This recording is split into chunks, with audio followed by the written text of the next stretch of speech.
கர்த்தருடைய பரிசுத்தமான நாம மகிமைப்படுவதாக.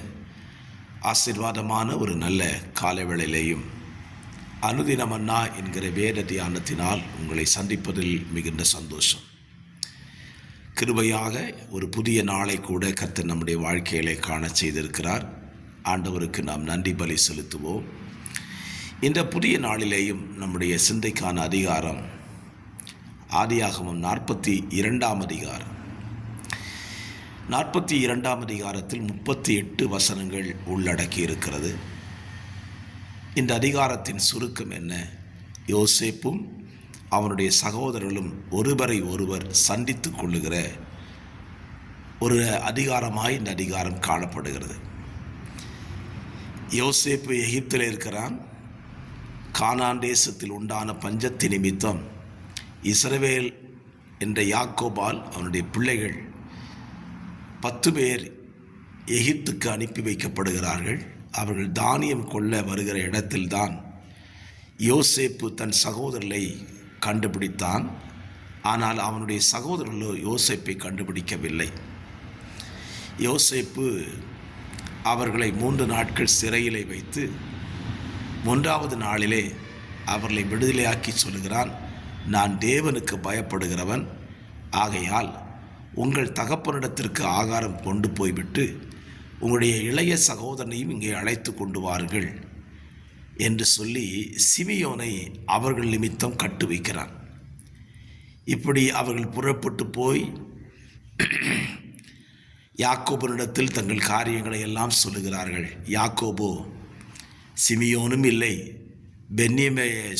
யோசேப்பும் இல்லை, பென்யமீனும் இல்லாமல் என் பிள்ளையற்று போக பண்ணுகிறீர்களா என்று அவன் வருத்தத்தோடு பேசுகிறதையும், அதற்கு ரூபன் தகப்பனிடத்தில் பரிந்து பேசுகிற சம்பவத்தையும் குறித்து நீங்கள் வாசிக்க முடியும்.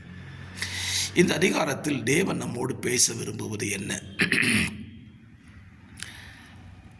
ரூபன் தன் சகோதரனை பார்த்து ஒரு வார்த்தை சொல்லுவான், யோசேப்புக்கு தீமை செய்யாதிருங்கள் என்று நான் அன்றைக்கே சொன்னேன்.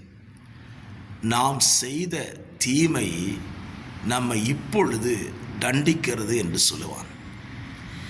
என்னை கேட்கிற அருமையான கர்த்தருடைய பிள்ளைகளே, இன்றைக்கு பலருடைய சிந்தை எப்படின்னா, நம்ம என்ன தப்பு பண்ணாலும் நமக்கு தண்டனை கிடையாது, நம்ம தப்பிச்சு போடுவோம் அப்படின்னு நினைக்கிறாங்க. ஒருவேளை நம்ம செய்கிற தவறுக்கான தண்டனை உடனே கிடைக்காம போயிடலாம். ஆனால் செய்த தவறுக்கான தண்டனையை நாம் அனுபவிக்காமல் போகவே முடியாது. ஒரு உதாரணம் சொல்லுகிறேன். இன்றைக்கு அமெரிக்க தேசத்தில் அதிபராய் பொறுப்பேற்றிருக்கிற டொனால்டு ட்ரம்ப், அவர் சில ஆண்டுகளுக்கு முன்பதாக ஒரு நடிகைக்கு பணம் கொடுத்த விஷயத்தில் அவருக்கு நீதிமன்றம் ஒரு தீர்ப்பை வழங்கி இருக்கிறது. நிபந்தனையற்ற விடுதலை வழங்கியிருக்கிறது. எந்த விதமான அபராதமோ சிறை தண்டனையோ அவருக்கு விதிக்கவில்லை. இதை கேட்கும் பொழுது நமக்கு சந்தோஷமாக இருக்கும்.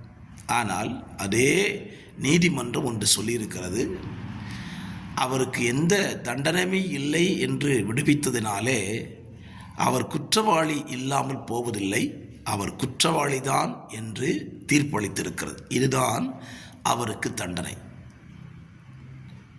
அமெரிக்க அதிபராகிற அநேகர் ஆகியிருக்கிறார்கள். அதில் ஒரு குற்றவாளி அதிபராகிறார் என்பது சரித்திரத்தில் இடம்பெற்றுவிட்டது. என்னை கேட்கிற கர்த்தருடைய பிள்ளைகளே, தவறு செய்தவனுக்கு தண்டனை இல்லை என்று வாதிடுகிறீர்கள் அல்லவா? சொல்லிக் கொள்ளுகிறீர்கள் அல்லவா? இயேசு கிறிஸ்து எல்லாவற்றையும் மன்னித்து விட்டார், நமக்கு ஒரு தண்டனையும் கிடையாது என்று சொல்லுகிறீர்கள் அல்லவா? உலகத்திலேயே ஒரு தவறு செய்த ஒரு குற்றவாளியை குற்றவாளிதான் என்று அறிவித்திருக்கிறார்களே தவிர அவன் குற்றவாளி இல்லை என்று அறிவிக்கவில்லை. அப்படியானால் ரூபன் தன் சகோதரனை பார்த்து சொல்கிறான், அன்றைக்கு தீமை செய்யாதீர்கள் என்று கேட்டுக்கொண்டேன், நீங்கள் செய்தீர்கள், அதனுடைய தண்டனையை நாம் இப்பொழுது அனுபவிக்கிறோம்.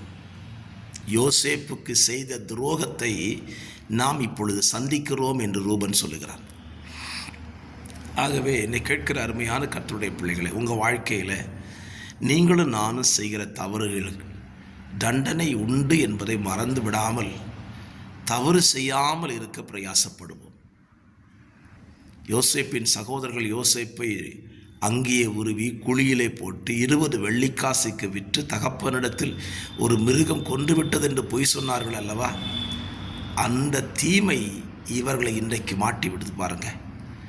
ஒருவேளை யோசேப்பு அவர்களை சரியான முறையில் தண்டிக்காமல் இருந்தாலும் 3 நாளாவது சிறையில் இருந்தாங்கல்ல, அது எவ்வளோ பெரிய தண்டனை. ஆகவே இந்த காலையில் ஒரு நல்ல சிந்தை உங்களுக்கு தருகிறேன். தவறு செய்யாமல் இருக்க பிரயாசப்படுங்கள். தவறு செய்துவிட்டு இயேசு என்னை மன்னித்து விடுவார், எனக்கு சிக்ஷை இல்லை என்று சொல்லி உங்களை ஏமாற்றிக் கொள்ளாதீர்கள். தவறு செய்தவர்களுக்கு நிச்சயமாய் தண்டனை உண்டு. எப்படி சொல்லுவேன்? தகப்பன் தான் நேசிக்கிற புத்திரனை சிக்ஷிக்கிறார். அப்படி நம்மளை சிக்ஷிக்காமல் விட்டுருந்தார்னா நம்ம வேசியின் பிள்ளைகளாய் மாறிவிடுவோம். ஆகவே யாருக்கும் தீமை செய்யாமல் தவறு செய்யாதிருக்க பிரயாசப்படுங்கள். நிச்சயமாய் கர்த்தர் உங்களை ஆசீர்வதிப்பார். பரிசுத்த பிதாவே, இந்த காலவெளியிலேயும் நல்ல சிந்தையோடு இந்த நாளை துவங்கப்பட்ட பிள்ளைகளுக்கு கிருபை பாராட்டும். வார்த்தையை கேட்கிற பிள்ளைகள் ஆண்டவரே தங்கள் வாழ்க்கையை சீர்தூக்கி பார்த்து எவைகளில் தங்களை திருத்திக் கொள்ள வேண்டுமோ அவைகளை திருத்திக் கொள்ள உதவி செய்யும். இயேசுவின் நாமத்தில் பிதாவே, ஆமென். God bless you.